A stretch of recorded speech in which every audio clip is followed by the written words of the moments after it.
Most agencies don't get stuck because they can't find more clients.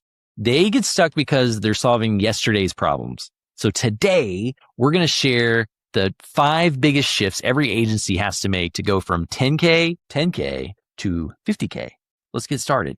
So Zach, all right. So first point that I think really stands out at the 10K mark, right? The biggest bottleneck, if you would, between the 10 and 50K mark is, drum roll, you're the biggest bottleneck. Not you personally, Zach, but that agency owner out there, right? Maybe you at one point, maybe me at one point, but probably still in some capacity. But if every client needs to call you, needs you, wants you, I mean, just waits on you, depends on you, you don't own a business, you own a job. Congratulations. You started your very own business just so you can work for yourself or work in a job that you own. Good job. So your goal should be to replace yourself with systems and not more hours. So I think that's probably the first point here. If you're at 10K and you're stuck between 10 and 50K and you're like, keep going back and forth, you've hit what I call that very first, maybe the second plateau period that you'll see in our agency scaling roadmap.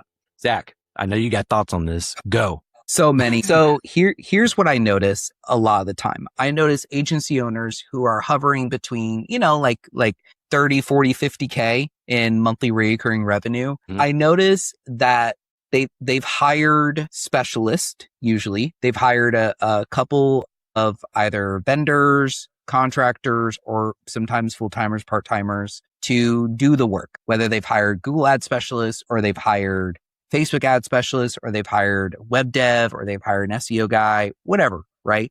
They've hired somebody to do the work. That's great.